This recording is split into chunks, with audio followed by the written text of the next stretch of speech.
Billionaire Sheikh's card got declined. But what the maid's daughter did when she saw it shocked everyone. The Sheikh was a man of untouchable wealth, his name whispered in boardrooms from London to Tokyo. Yet one ordinary night, under the humming lights of a convenience store, everything changed. Declined. The machine flashed, and the room fell silent. A man behind him muttered, "Problem," while a teenager snickered, "Dressed like a king, but can't buy a bottle of water." And then, a small voice cut through the air, "I can pay for it." That moment, so small, almost laughable, would ignite a chain of events no one could have predicted. It wasn't about wealth, or power, or even pride. It was about something far greater. And what began as a moment of humiliation inside a dusty corner store would unravel into something no one could have predicted. This is the story of how one girl, with nothing but a wallet and a belief in kindness, changed the life of a man who thought he had everything. Just before we dive in, let us know in the comments where you're watching from today. We love seeing how far these stories reach. And make sure you're subscribed so you don't miss tomorrow's special video. Now let's jump back in. Enjoy the story.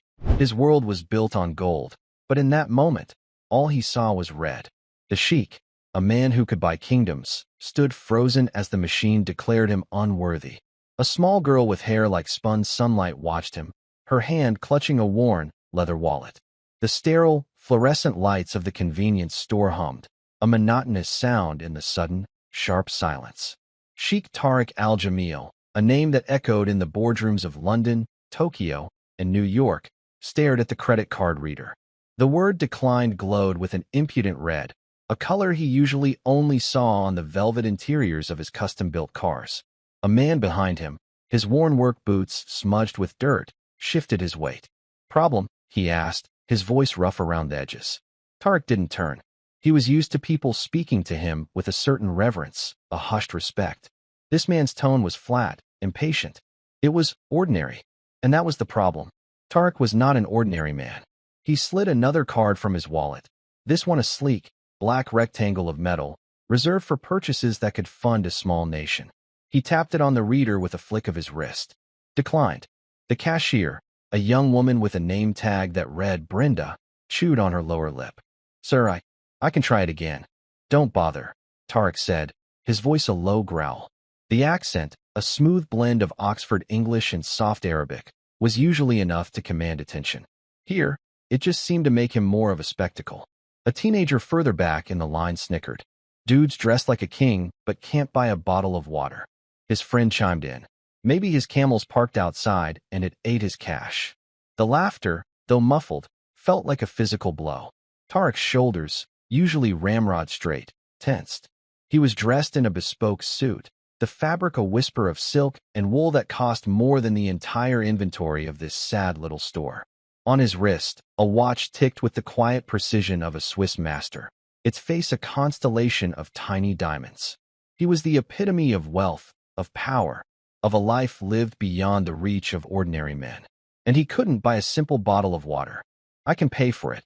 The voice was small, high-pitched, and impossibly clear in the charged atmosphere. Tariq turned, his eyes slowly adjusting to the source of the sound. A little girl, no older than 10, stood beside him. Her hair was a cascade of messy blonde curls, and her eyes, the color of a summer sky, were fixed on him with a startling intensity. She was small, with scuffed knees and a faded t-shirt that had probably seen better days. In her outstretched hand, she held a worn, brown leather wallet. It was the kind of wallet a man might carry, creased with age and softened by years of use. Tariq stared at her, then at the wallet, a flicker of something unfamiliar, confusion, perhaps, in his dark eyes. "I don't need your money, child. But your cards don't work," she said, her logic simple and unassailable. "And you look thirsty." She pushed the wallet closer to him. "My mom says you should always help someone who needs it. It's what heroes do." A woman at the back of the line sighed dramatically. "Oh, for heaven's sake. Now the kid's trying to bail out the rich guy. This is better than television." Brenda, the cashier, looked like she wanted the floor to swallow her whole. "Sir, do you want the water or not?" Tariq felt a muscle in his jaw tighten. He should leave. He should walk out of this store, get back into his waiting limousine, and forget this ever happened. But he couldn't. The girl's unwavering gaze held him captive. There was no pity in her eyes, no judgment. Just a simple, unadorned offer of help. "What is your name?" he asked, his voice softer than he intended. "Abigail," she said. "But my mom calls me Abby." "Well, Abby," he said, crouching down to her level, the expensive fabric of his suit creasing. "That is a very kind offer. But I assure you, I can afford the water." "Then why is the machine saying no?" she asked, her brow furrowed in genuine confusion. Before Tarek could answer, a woman's voice cut through the air. "Abigail, there you are. I told you to wait for me by the magazines." A woman in a simple, clean maid's uniform hurried towards them. Her face was etched with worry, her hands twisting a corner of her apron. She looked at Tarek, her eyes widening at his expensive suit and the air of authority that clung to him like a second skin. Then she looked at her daughter and at the wallet in her hand. "I am so sorry, sir," she said, her voice trembling slightly. "She's not bothering you, is she?" "Not at all," Tarek said, his gaze still on Abby. "Your daughter was just offering me a loan." The woman, Susan, blushed. "Abby, put that away. That's your great-grandpa's wallet. You know you're not supposed to take it out." Abby clutched the wallet to her chest. "But he was a hero, Mom, and he would have helped." Susan looked from Tarek to her daughter, her expression a mixture of embarrassment and pride. I'm sorry, sir. My grandfather, he was a soldier, a war veteran. He taught us to always look out for people." Tarek stood up, his towering height seeming to fill the small space. He looked at the mother, at her worn-out shoes and her tired eyes, and then at the daughter, with her fierce loyalty and her simple, unwavering belief in doing the right thing. He had been surrounded by people his entire life, by assistants and advisors and bodyguards. But in that moment, in that cheap, brightly lit convenience store, he felt a loneliness so profound it almost stole his breath. He reached into his pocket and pulled out a money clip, peeling off a crisp $100 bill. He handed it to Brenda. "For the water," he said, his voice firm. "And for everyone else in the line. Whatever they're buying, it's on me." A murmur of surprise rippled through the line. The teenager who had mocked him now stared at him with wide eyes. Brenda took the money, her hand shaking slightly. Tarek then turned to Abby. He knelt down once more, his eyes meeting hers. "Your great-grandfather was a wise man," he said. "And you, little one, are a worthy heir to his legacy." He then stood, gave a slight nod to Susan, and walked out of the store without another word. The limousine, a long, black shadow against the setting sun, was waiting for him at the curb. As he slid into the plush leather seats, he could still feel the weight of the little girl's gaze, a gaze that had seen not a billionaire Sheikh, but just a man who was thirsty. And in that simple act of seeing, she had shown him a world he had long forgotten existed, a world where kindness was a currency more valuable than gold. He had come to this small, forgotten town to finalize a business deal, a multi-billion-dollar acquisition that would add another jewel to his already heavy crown. But as the limousine pulled away from the curb, leaving the convenience store and the little blonde girl behind, Tarek had a feeling that the most significant transaction of his life had just taken place, and it had cost him nothing at all. The car moved with a silent, electric grace, insulating him from the world outside. His driver, a stoic man named Franklin, kept his eyes on the road, betraying no awareness of the scene that had just unfolded. Tarek's phone buzzed on the seat beside him. It was his chief of staff, Marcus Thorne, a man whose entire existence was dedicated to ensuring Tarek's world ran without friction. "Sir," Marcus's voice was crisp, efficient. "The issue with your cards has been resolved. A security flag was triggered by the unusual location. It won't happen again." "Fine," Tarek said, his voice flat. He stared out the window at the passing landscape of small houses and dusty fields.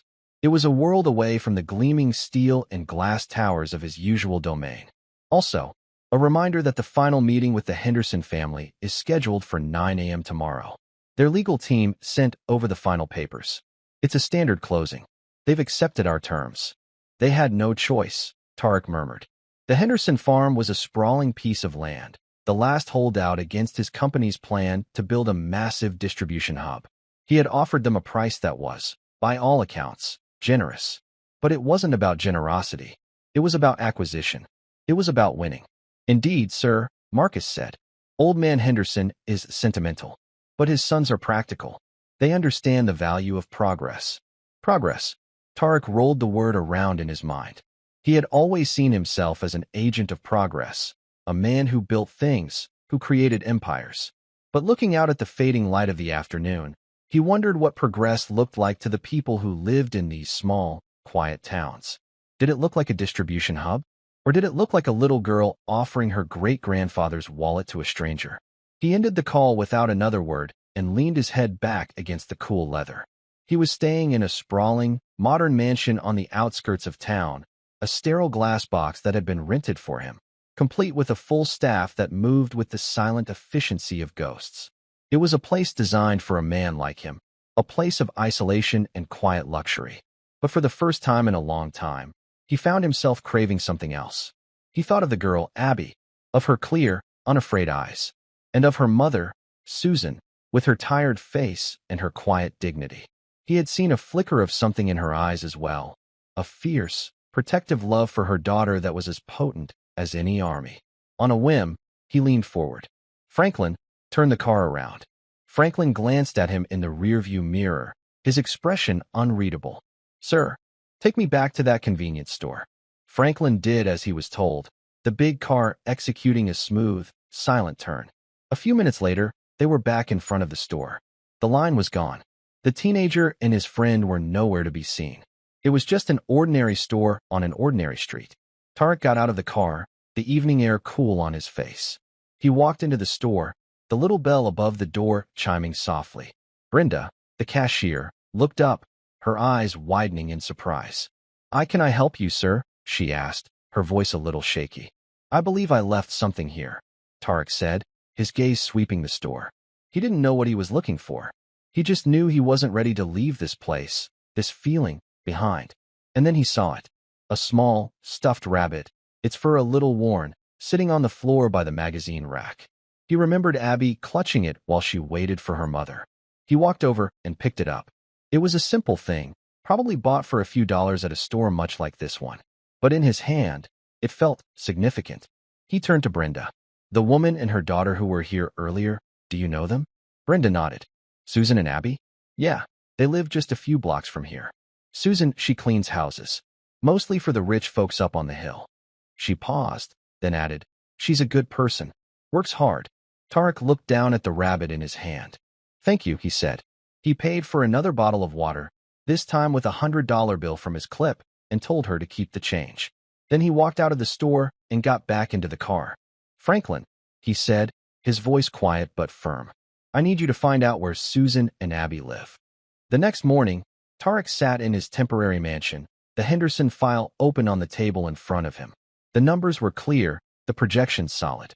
The deal was a masterpiece of corporate strategy, a move that would consolidate his power and add another billion to his net worth. But he couldn't focus. His mind kept drifting back to the convenience store, to the little girl with the blonde curls and the stuffed rabbit. He had sent one of his security team to the house Franklin had located. The man had returned with a simple report, a small, rented house in a modest neighborhood, a place where a woman who cleaned houses for a living would raise her daughter. Marcus called again, his voice tight with controlled urgency. "Sir, the Hendersons are here. Their lawyer is with them. Are you ready?" Tarek looked at the file, at the cold, hard numbers that represented a family's legacy, a piece of land that had been in their name for generations. He thought of Old Man Henderson, the sentimental one, and his practical sons. "Tell them I'll be there shortly," he said. But instead of getting up, he picked up the stuffed rabbit from the table. He turned it over in his hands, feeling the worn fabric, the simple stitching. He thought of Abby's words. "My mom says you should always help someone who needs it. It's what heroes do." And then he made a decision. It was a decision that went against every instinct he had honed over a lifetime of ruthless business dealings. It was a decision that would make Marcus question his sanity. It was a decision that would cost him millions. But in that moment, it was the only decision that felt right. He stood up, leaving the Henderson file on the table. He walked out of the mansion, the stuffed rabbit in his hand, and got into the waiting limousine. "Where to, sir?" Franklin asked. "Take me to Susan and Abby's house," Tarek said. "And then, I have a new offer to make to the Hendersons." The Henderson farm wasn't just land. It was a living history of a family. Generations had been born and had died on that soil. Old Man Henderson, a man with hands as rough as tree bark and eyes the pale blue of a winter sky, had resisted Tarek's offers for months. Not because the money wasn't good, but because he couldn't imagine a world where that land didn't belong to his family. His sons, however, saw things differently. They saw the struggling farm, the mounting debts, the endless work for dwindling returns. They saw Tarek's offer as a lifeline, a chance to escape a legacy that had become a burden. When Tarek walked into the conference room, the tension was palpable. The Henderson sons, Mark and David, sat on one side of the long, polished table, their faces a mixture of hope and anxiety. Their lawyer, a slick man in a suit that was a size too small, fiddled with his pen. Old Man Henderson sat at the head of the table, his back ramrod straight, his expression grim. He looked at Tarek with a quiet disdain, the look of a man who has already lost everything that matters. Marcus stood by the window, his posture rigid. He gave Tarek a look that was a mixture of relief and stern disapproval. "Sir," he said, his voice a low hiss. "You're late." Tarek ignored him. He walked to the head of the table and sat down, placing the stuffed rabbit gently on the polished wood in front of him. The Henderson sons stared at it, then at Tarek, their confusion evident. The lawyer cleared his throat. "Sheikh Al-Jamil, we have the final papers here. If you'll just sign." Tarek held up a hand, silencing him. He looked at Old Man Henderson, his gaze direct and unwavering. "Mr. Henderson," he said, his voice calm and clear, "I have a new offer for you." Mark, the older son, spoke up. "A new offer? We've already agreed to your terms." "Your sons have agreed." Tarek corrected him gently. "You have not." He leaned forward, his hands clasped on the table. "I am withdrawing my original offer." A stunned silence filled the room. The lawyer's pen clattered to the table. Mark and David exchanged panicked glances. Old Man Henderson's expression didn't change, but a flicker of something, surprise, perhaps, entered his eyes. Marcus stepped forward, his face pale. "Sir, may I have a word with you in private?" "That won't be necessary, Marcus," Tarek said, his voice firm. He turned his attention back to the Hendersons. "My new offer is this. I will not buy your farm." David, the younger son, found his voice. You can't do that. We have an agreement." "You have a piece of paper," Tarek said. "I am offering you something more valuable. I am offering you your legacy." He then laid out his new proposal. He would invest in their farm. He would provide the capital to modernize their equipment, to improve their irrigation, to hire the staff they needed to make the farm profitable again. He would help them set up a direct-to-market business, selling their organic produce to the high-end restaurants in the city. He would, in essence, become their partner, not their conqueror. And in return, he wanted a small percentage of the profits, enough to make it a sound investment. But more than that, he wanted them to set aside a portion of their land for a community trust, a place where local children could come to learn about farming, about nature, about the value of working the land. The room was silent as he spoke. The Henderson sons looked at him as if he had grown a second head. The lawyer stared, his mouth agape. Old Man Henderson, however, was looking at him with a new light in his eyes. The disdain was gone, replaced by a cautious, hesitant respect. When Tarek finished, the old man spoke, his voice raspy with emotion. "Why?" he asked. "Why would you do this?" Tarek looked down at the stuffed rabbit on the table. He thought of a little girl with blonde hair and a worn leather wallet. He thought of a war veteran who taught his family to always look out for people. "Because," Tarek said, his voice barely a whisper, "I was reminded of the value of things that cannot be bought or sold." The deal was struck, not with a flurry of signatures, but with a simple, firm handshake between Tarek and Old Man Henderson. The sons, after a moment of stunned silence, slowly began to smile. The lawyer, still baffled, began to shuffle his papers, his carefully constructed world thrown into disarray. As Tarek left the room, Marcus fell into step beside him, his face a mask of disbelief.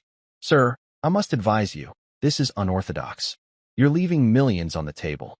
I'm gaining something far more valuable, Marcus," Tarek said. He then handed the stuffed rabbit to his chief of staff. "See that this is returned to its owner. Her name is Abigail. She lives on Elm Street." Marcus took the rabbit as if it were a live grenade. "Sir, and Marcus," Tarek added, a faint smile touching his lips for the first time that day. "Cancel my flight. I think I'll be staying in town for a while." He walked out into the bright morning sun, feeling a lightness in his chest he hadn't felt in years. He had come to this small town to conquer, to acquire, to win. But in the end, he had surrendered. And in that surrender, he had found something he hadn't even known he was looking for, a reason to build, not just an empire, but a better world, one small, forgotten farm at a time. Marcus Thorne felt utterly ridiculous. He, who had negotiated multi-million-dollar deals and navigated the treacherous waters of international finance, was standing on the porch of a small, slightly dilapidated house, holding a one-eyed, plush rabbit. The house needed a new coat of paint. A bicycle with a flat tire lay on its side in the patchy front yard. It was, in Marcus's estimation, a portrait of profound mediocrity. He smoothed down his tie and knocked on the door. It was opened a moment later by Susan, Abby's mother. She was wearing jeans and a simple t-shirt, her hair pulled back in a ponytail. She looked tired, but her eyes were sharp, intelligent, and wary. She looked from Marcus's immaculate suit to the limousine parked at the curb, a silent, black panther in the quiet suburban street. "Can I help you?" she asked, her hand resting on the doorframe, not quite inviting him in. "Miss Susan," Marcus began, his voice taking on the smooth, placating tone he used with difficult clients. "My name is Marcus Thorne. I work for Sheikh Tariq al-Jamil."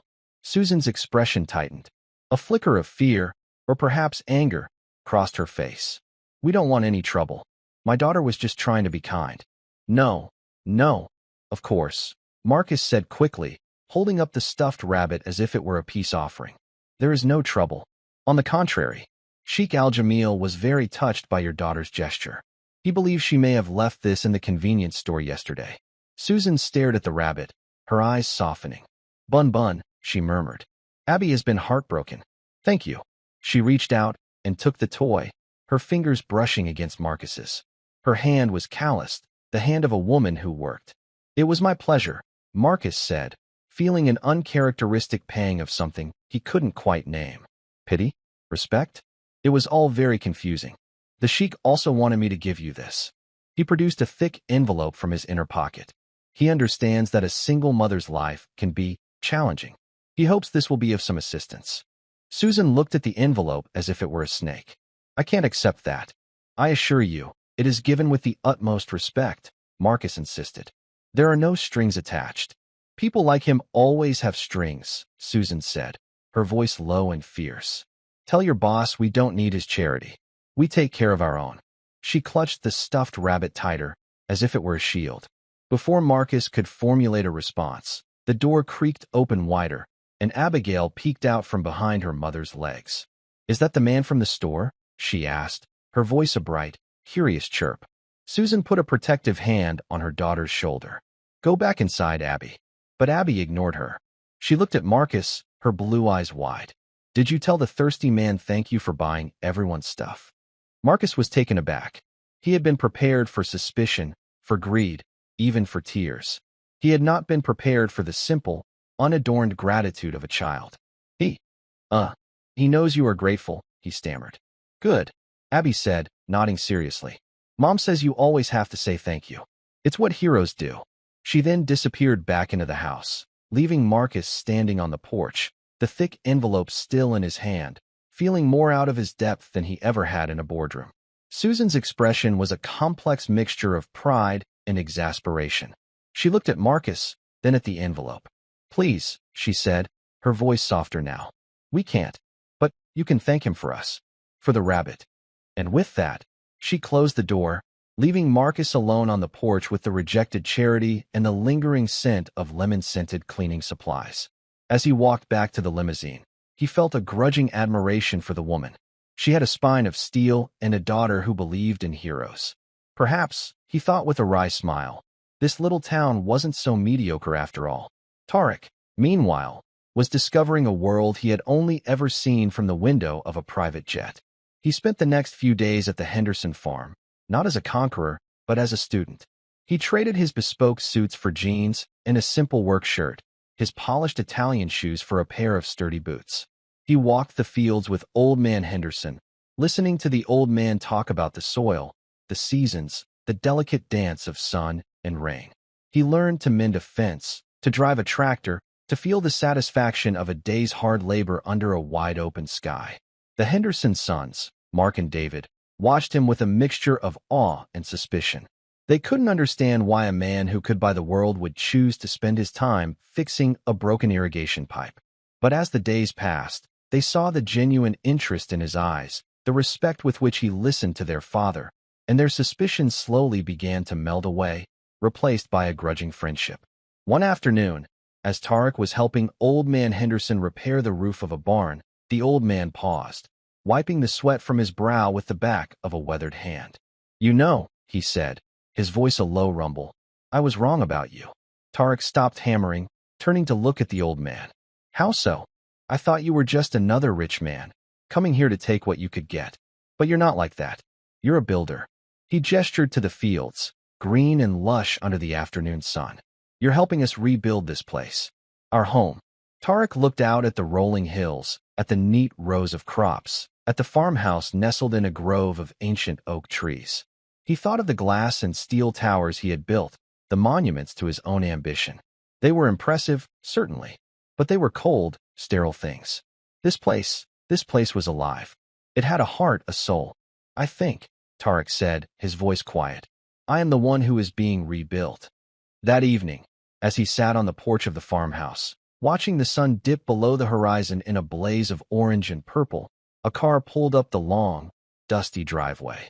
It was Susan's car, an old, slightly battered station wagon. She got out, and Abby scrambled out after her, clutching Bun Bun, the stuffed rabbit. Susan walked towards the porch, her steps hesitant. She was holding a large, foil-covered dish. "Mr. Henderson said you were staying for dinner," she said, her voice a little shy. "I thought I'd contribute. It's just a casserole." Old Man Henderson, who had come out onto the porch, beamed at her. "Susan, my dear, you didn't have to do that. It's the least I could do," she said, her gaze flickering towards Tarek.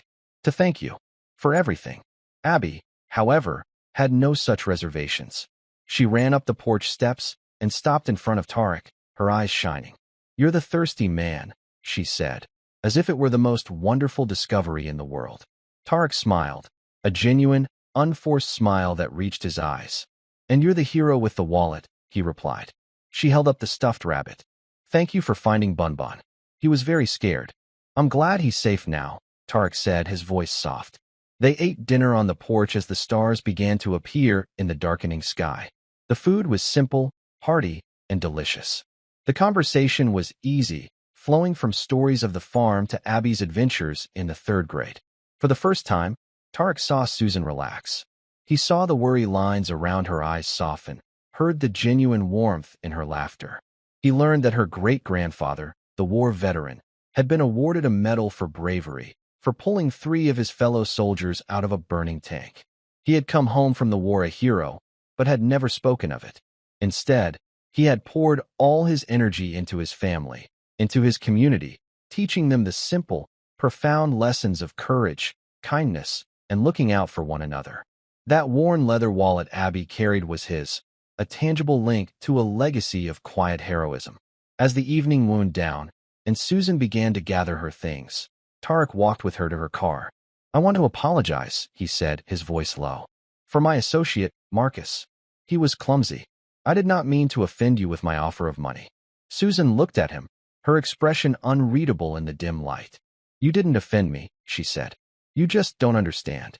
We don't have much, but we have our pride. It's all we have, sometimes." "I am beginning to understand that," Tarek said, "and I respect it more than you can know." He looked up at the vast, star-dusted sky. "In my world," he said, his voice thoughtful, "pride is about acquisition, about power. Here, it seems to be about something else entirely. It's about knowing who you are," Susan said simply, "and what you stand for." She got into her car, and Abby waved to him from the passenger seat. He waved back, a strange ache in his chest. He watched them drive away, the red taillights of the old station wagon disappearing into the darkness. He stood there for a long time, listening to the chirping of the crickets and the rustle of the wind in the trees. He had come to this town a king, a man who believed he had everything.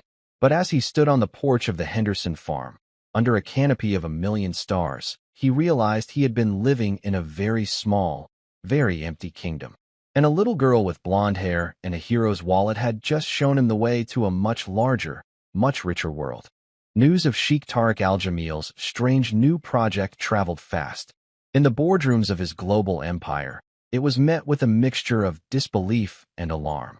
Whispers started to circulate. The Sheikh had lost his mind. He was having a breakdown. He was being manipulated by a bunch of simple-minded farmers. Marcus Thorne found himself in the unenviable position of having to field the frantic calls from board members and investors. He tried to reassure them, to spin the story as a savvy philanthropic venture, a PR move. But in his heart, he knew it was more than that. He had seen the look in Tariq's eyes, the quiet determination, the sense of purpose. The Sheikh wasn't losing his mind. He was finding it. The real trouble started when a man named Richard Sterling caught wind of the situation. Sterling was a ruthless corporate raider, a man who saw Tariq not as a rival, but as prey. He had been circling Tariq's company for years, looking for a weakness, an opening. And now he saw one. Sterling began to quietly buy up stock in Tariq's company, using shell corporations and back-channel deals. He planted stories in the financial press, painting Tariq as an eccentric, unstable leader who was squandering the company's resources on a sentimental pet project. The narrative was simple and effective. The king had abandoned his throne, and it was time for a new ruler. Back in the small town, Tariq was blissfully unaware of the storm gathering on the horizon. His days were filled with the simple, satisfying rhythms of the farm. He had helped the Hendersons secure a contract with a chain of high-end organic grocery stores, and the first major harvest was just a few weeks away. The farm was coming back to life, and so was he. He had also found himself drawn more and more into the life of the town. He donated a significant sum to the local library, a place Abby loved. He sponsored the Little League baseball team. He became a regular at the local diner, where the waitresses knew his order by heart. He was no longer a spectacle, an outsider. He was becoming a part of the community. His friendship with Susan and Abby had deepened as well. They often had dinner together at the Henderson farm, or he would join them for a picnic in the park. He found himself captivated by Abby's endless curiosity, by her simple, profound wisdom. And he found himself drawn to Susan's quiet strength, her fierce independence, her unwavering moral compass. One sunny afternoon, he was helping Abby with a school project in the town square. They were building a model of the solar system out of styrofoam balls and wire. The sun is the biggest, because it's a star, Abby explained with the grave seriousness of a seasoned astronomer. And all the planets have to circle around it. It's called gravity. Tariq smiled. That's right. The sun is the center. It holds everything together. Like my mom, Abby said matter-of-factly. She's my gravity. Tariq looked over at Susan, who was sitting on a nearby bench, reading a book, a soft smile on her face. And in that moment, he felt a pull stronger than any business deal, more compelling than any acquisition. It was a feeling of belonging. The moment was shattered by the sharp ring of his phone. It was Marcus, his voice tight with urgency. Tariq, we have a problem. A big one. Marcus quickly laid out the situation. Sterling's hostile takeover bid. The plummeting stock prices. The panic among the investors. The empire Tariq had spent his life building was on the verge of crumbling. You need to come back, Marcus said, his voice pleading. You need to fight this. You need to remind them who you are. Tariq looked at the styrofoam solar system in his hands. He looked at Abby, her face clouded with concern. He looked at Susan, who was now watching him, her book forgotten. He had a choice to make. He could return to his world of glass and steel, to the battlefield of the boardroom, and fight to reclaim his throne. Or he could stay here, in this small, quiet town, in this world of simple truths and profound connections. He thought of what Susan had said. Pride is about knowing who you are and what you stand for. He knew who he was. He was a builder, and he knew what he stood for. He was no longer interested in building empires of gold. He wanted to build a world of kindness, of community, of quiet heroism. I'm not coming back, Marcus, he said, his voice firm. There was a stunned silence on the other end of the line. Tariq, you can't be serious. You're just going to let him take everything. He can have the company, Tariq said. He can have the buildings, the jets, the money. It's just stuff. I have something far more valuable here. He ended the call, his heart pounding, but his mind clear. He had made his choice. He had let go of his kingdom. He walked over to Susan, his steps sure and steady. "I have to tell you something," he said, his voice low and serious. She looked up at him, her eyes searching his. "What is it?" "I am no longer a billionaire," he said. A slow smile spread across Susan's face. "Good," she said. "You were never very good at it." And in that moment, surrounded by the laughter of children and the warm afternoon sun, Tariq al-Jamil, the man who had lost an empire, felt, for the first time in his life, like the richest man in the world. He had finally found his gravity. And it was here, in this small town, with this remarkable woman and her extraordinary daughter. The battle for his company was just beginning, but the battle for his soul had already been won. The news of Tariq's abdication hit the financial world like a seismic shock. For a few days, it was the only story that mattered.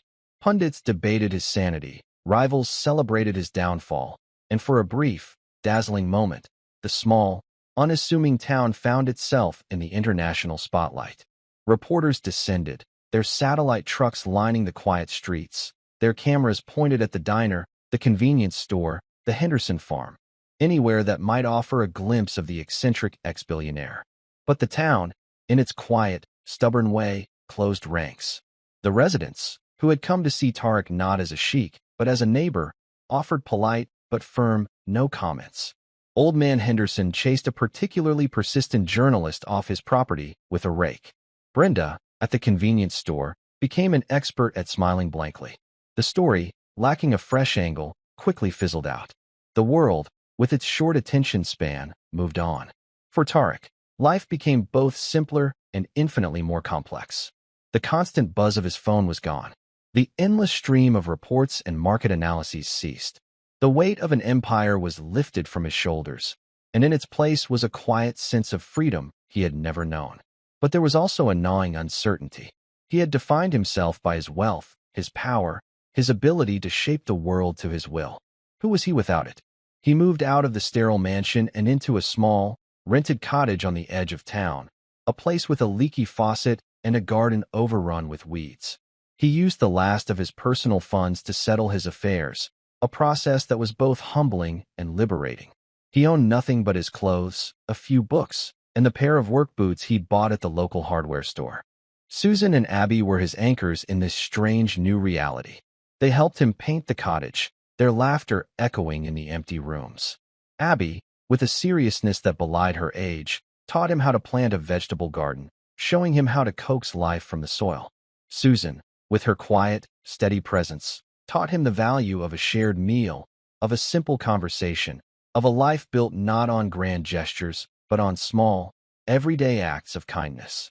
One evening, as they sat on his porch, watching the fireflies begin their nightly ballet, Tariq confessed his fears to her. "I feel adrift," he said, his voice low. "I spent my whole life building things. Now, I don't know what to build." Susan looked at him, her gaze clear and direct in the fading light. "Maybe," she said gently, "it's not about building things anymore. Maybe it's about tending to them." She gestured to the small garden, to the neat rows of tomato and cucumber plants. "You didn't build this garden. The seeds did that. You just gave them a place to grow." Her words settled in his heart, a simple truth that resonated more deeply than any corporate philosophy. He was no longer a king. He was a gardener. And that, he realized, was a far nobler calling. But the world he had left behind was not finished with him yet. A week later, a long, black car, even more ostentatious than the one Tariq had once used, rolled into town. It stopped in the town square, and a man in a perfectly tailored, sharp gray suit stepped out. He was tall, with slicked-back silver hair and a smile that didn't reach his cold, calculating eyes. It was Richard Sterling. He hadn't come alone. With him was a team of lawyers and developers, their faces hard, their briefcases full of contracts and blueprints. Sterling had not just taken over Tariq's company. He had absorbed its assets, its power, its ambition. And he had come to finish what Tariq had started. He called a town meeting. The old community hall was packed. Sterling stood at the podium, a picture of polished, predatory charm. He spoke of progress, of jobs, of a bright new future for the town. He unveiled a large, glossy artist's rendering of his vision, the Henderson farm, paved over, replaced by a massive, soulless distribution hub, exactly as Tariq had once planned. Sheikh al-Jamil had the right idea. Sterling said, his voice dripping with condescending magnanimity. He just lacked the will to see it through. He got sentimental. I, on the other hand, am a businessman. I understand that progress requires sacrifice. A low murmur rippled through the crowd. Old man Henderson stood up, his voice shaking with a mixture of age and fury. That's not progress, Mr. Sterling. That's destruction. That's our home you're talking about paving over. Sterling's smile sharpened. It's my property now, Mr. Henderson. I bought the bank that holds your mortgage. A mortgage, I might add, that is significantly in arrears. The partnership you had with Sheikh Al-Jamil is null and void. The farm, the land, it all belongs to me. The color drained from Henderson's face. The room erupted in angry shouts. But Sterling was unmoved. He held up a hand, silencing the crowd. I am, however, a reasonable man, he said, his eyes scanning the room until they landed on Tarek, who was standing in the back, his face a grim mask. I am prepared to offer the town a deal. A community benefits package. New roads, a new school. All I ask for in return is your cooperation. No protests. No legal challenges. A smooth, orderly transition. He paused, letting his words sink in. Or, you can fight me. And I assure you, you will lose. And then you will get nothing. He looked directly at Tarek, a triumphant smirk on his face. It's your choice. The path of sentiment, or the path of profit. Your former friend here chose sentiment. Look where it got him. The meeting ended in disarray. The town was divided. Some, swayed by Sterling's promises, saw the distribution hub as a necessary evil, a chance for jobs in a town that desperately needed them. Others, led by the Hendersons, saw it as a betrayal, a desecration of their way of life. Tarek found himself at the center of the storm. He had, inadvertently, brought this serpent into their garden. He felt a crushing weight of responsibility. He had lost his fortune, his company, his power. What could he possibly do now? That night, he sat on his porch, staring into the darkness, the angry, fearful voices from the town meeting echoing in his head. He had never felt more powerless. Susan found him there, a cup of tea in her hand. She sat beside him, the silence between them comfortable, familiar. It's my fault, he said, his voice hoarse. I brought this on them. You brought them hope, Susan corrected him gently. You showed them a different way. That's not your fault. But I can't fight him, Tarek said, a note of despair in his voice. I have nothing. He is everything. Susan reached out and took his hand. Her touch was warm, steady. You're wrong, she said. He has money. He has power. But you have something he'll never have. What's that? He asked, looking at her, at the quiet strength in her eyes. You have us, she said. You have this town. And you have the truth on your side. She squeezed his hand. That's not nothing, Tarek. That's everything. Her words were like a spark in the darkness. He looked at his hands, no longer the soft, manicured hands of a billionaire, but the calloused, capable hands of a man who worked the land. He thought of the Hendersons, of their fierce love for their farm. He thought of Brenda at the convenience store, of the folks at the diner, of the entire town, a tapestry of ordinary people with extraordinary hearts. And he thought of Abby, of her simple, unwavering belief in heroes. A slow, determined fire began to burn in his chest. Sterling was right. This was a battle between two worlds, two sets of values. The world of sentiment versus the world of profit. And Tarek knew, with a certainty that settled deep in his bones, which side he was on. He stood up, his back straight, his eyes clear. He wants a fight, he said, his voice low and steady. Then we'll give him one. He was no longer a king. He was no longer a billionaire. He was just a man, standing with his neighbors, ready to defend his home. And in that moment, he was more powerful than he had ever been. The war for the soul of the town had begun. The first shot was fired not with a gun, but with a sheaf of legal papers. Sterling's lawyers filed a motion to evict the Hendersons, citing the defaulted mortgage. A date was set. They had 30 days. The town seemed to hold its breath. The initial anger and defiance began to curdle into fear and resignation. How could they possibly fight a man like Sterling? He was a giant, and they were small. But Tarek had a plan. He had spent his life navigating the complex world of finance and law. He knew that giants, for all their strength, often had fragile ankles. He called a meeting, not in the community hall, but in the Hendersons' barn. The air was thick with the scent of hay and old wood. He stood before the gathered crowd, farmers, shopkeepers, teachers, the heart and soul of the town, and laid out his strategy. "We cannot fight him on his terms," Tarek said, his voice echoing in the cavernous space. "We cannot outspend him, but we can outsmart him, and we can outlast him." His plan was twofold. First, the legal battle. He had spent days in the town library, the one he had helped fund, poring over old maps and property records. And he had found something. A forgotten covenant in the original town charter, a clause that protected agricultural land from industrial development. It was a long shot, a legal loophole that Sterling's high-priced lawyers had overlooked in their haste. It wouldn't stop him forever, but it would buy them time. The second part of the plan was a battle for public opinion. "Sterling wants to paint us as sentimental fools, standing in the way of progress," Tarek said. "We need to show the world who we really are. We need to tell our story." And so they did. They launched a campaign, not with expensive ads, but with something far more powerful, their own voices. A young teacher started a blog, posting daily stories about the farm, about the town, about the lives that would be destroyed by Sterling's project. A local photographer, who usually shot weddings and high school portraits, began documenting the beauty of the landscape Sterling wanted to pave over. His photos, stark and beautiful, began to circulate online. Susan, who had a quiet, eloquent way with words, wrote a letter to the editor of the state newspaper. She didn't write about legal loopholes or economic impact. She wrote about her daughter, about the lessons of her great-grandfather, about a community that believed in looking out for one another. She wrote about a different kind of progress, one measured not in dollars, but in human decency. The story began to catch on. It was a classic David and Goliath tale, and people were drawn to it. Small donations started to trickle in, enough to hire a scrappy, idealistic young lawyer who was willing to take on their case pro bono. News crews, the same ones who had dismissed the town as a passing curiosity, began to return, this time with a different narrative. They were no longer covering the fall of a billionaire. They were covering the rise of a community. Sterling, insulated in his corporate headquarters, was enraged.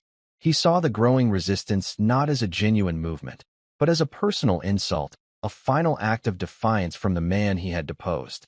He doubled down, filing more lawsuits, sending his lawyers to harass and intimidate the townspeople. The pressure was immense. People were scared. The 30-day eviction deadline loomed like a guillotine. But something had shifted. The fear was still there, but it was now mixed with something else, a stubborn, resilient hope. They were no longer a collection of individuals. They were an army of gardeners, of shopkeepers, of teachers, an army led by an ex-billionaire with nothing to his name, but a fierce determination and a community that had his back. The day of the eviction hearing arrived. The small-town courthouse was overflowing. Tarek stood with the Hendersons, their young lawyer by their side, a mountain of paperwork on the table in front of them. On the other side of the aisle was Sterling's legal team, a phalanx of expensive suits and smug expressions. Sterling himself sat in the front row, a silent, imposing figure. He looked at Tarek, a look of cold, confident disdain in his eyes. He believed he had already won. He had the money, the power, the law on his side. But Tarek met his gaze without flinching. He had something Sterling didn't. He had a story to tell. A story of a town, of a farm, of a little girl who believed in heroes. And he was ready to tell it. The judge entered the courtroom, and a hush fell over the crowd. The battle for the soul of the town was about to reach its climax. Sterling's lawyer, a man whose name was as sharp and expensive as his suit, laid out their case with brutal efficiency. The facts were simple, he argued. A loan had been made. The loan was in default. The property, therefore, was forfeit. It was business, clean and uncomplicated. He presented documents, signed and sealed, that spoke a language of numbers and obligations, a language that left no room for sentiment. When it was their turn, the town's young lawyer, a woman named Sarah, stood up. Her suit was not as sharp, her voice not as practiced, but her eyes burned with a conviction that Sterling's lawyer lacked. She didn't dispute the mortgage. Instead, she spoke of history. She presented the town charter, its pages yellowed with age, and pointed to the covenant, a nearly forgotten promise made by the town's founders to preserve the integrity of the land for future generations. "This case is not about a loan, Your Honor," Sarah argued, her voice clear and steady. It's about a legacy. It's about whether a contract signed last month can erase a covenant made 200 years ago. It's about whether the definition of value is limited to what can be bought and sold. Sterling's lawyer scoffed, dismissing it as a desperate, romantic fantasy. But the judge, an older man with a weary but thoughtful face, leaned forward, his interest piqued. He allowed Sarah to proceed. The turning point came when Tarek was called to the stand. Sterling's lawyer was merciless. He painted Tarek as a failure, a fallen titan who had lost his nerve and was now leading a group of simple-minded townspeople on a futile crusade. "Mr. Al-Jamil," the lawyer said with a sneer, "you built an empire worth billions. You were a king of industry, and you gave it all up. Why? For a piece of dirt? For a child's fantasy about heroes?" Tarek met his gaze, his expression calm. "I did not give anything up," he said, his voice quiet but resonant. "I simply traded one currency for another." When Sarah began her questioning, she didn't ask about business. She asked him to tell the court what had happened at the convenience store. And so, Tarek told them. He told them about the declined cards, about the humiliation, about the small girl with blonde hair who had offered him everything she had. In that moment, Tarek said, his gaze sweeping across the courtroom, landing for a moment on Abby, who sat between her mother and old man Henderson, "I realized that I, a man who could buy anything, was bankrupt in the ways that truly matter. That little girl, with her great-grandfather's wallet and her simple belief in kindness, was wealthier than I could ever hope to be." He spoke of the farm, not as an asset, but as a living thing, a place of history and hope. He spoke of the town, not as a demographic, but as a family. He was no longer speaking as a sheikh or a CEO. He was speaking as a neighbor. The judge listened, his expression unreadable. When the arguments were finished, a deep silence fell over the courtroom. The judge looked at the stack of documents from Sterling's lawyers, then at the fragile, yellowed charter presented by Sarah. "This court acknowledges the legal standing of Mr. Sterling's claim regarding the mortgage," the judge said, his voice slow and deliberate. "The debt is real. However," he paused, his gaze resting on the townspeople, on their anxious, upturned faces. "This court also acknowledges that the law is not merely a collection of rules, but a reflection of a community's values. The covenant in the town charter, while old, speaks to a foundational value of this community, the preservation of its heritage." He declared that he was issuing a temporary injunction, halting the eviction. He was referring the case to the State Historical Preservation Committee, ordering a full review of the covenant's legal standing. The process would take months, perhaps even years. It wasn't a final victory, but it was a reprieve. It was a lifeline. A collective gasp of relief swept through the town's side of the courtroom. The Henderson sons hugged their father, tears streaming down their faces. Susan squeezed Tarek's hand, her own eyes shining. Sterling's face was a thundercloud. He stood up abruptly, his jaw tight with fury. He had been denied his swift, clean victory. He had been delayed, challenged, forced to acknowledge a power that couldn't be measured on a balance sheet. He shot Tarek a look of pure venom, then turned and stormed out of the courtroom, his lawyers trailing in his wake like pilot fish. The townspeople spilled out onto the courthouse steps, their chatter and laughter filling the afternoon air. They had faced the giant, and he had not crushed them. For the first time, they truly believed they could win. Tarek stood apart from the celebration, watching the joy, feeling a profound sense of peace. He had lost an empire, but he had helped save a home. As Sterling was about to get into his waiting limousine, a small figure blocked his path. It was Abby. She said nothing, her small face serious, her blue eyes unwavering. She simply held out the worn, brown leather wallet. Sterling glared down at her. "What do you want, child? Get out of my way." "I think you need this," Abby said, her voice clear and small in the sudden quiet. "My great-grandpa was a hero. He said you have to be brave to be kind, especially to people who have forgotten how." Sterling stared at the wallet as if it were a scorpion. This was the source of it all. This ridiculous, sentimental object. This relic of a world he had long ago dismissed as weak and irrelevant. He looked from the wallet to the girl's face, a face devoid of fear or guile. She wasn't mocking him. She was offering him help. For the first time in his life, Richard Sterling was utterly speechless. He was a man who commanded boardrooms, who broke companies, who bent the world to his will. But he had no defense against this. No strategy for an enemy who met him not with anger, but with compassion. He didn't take the wallet.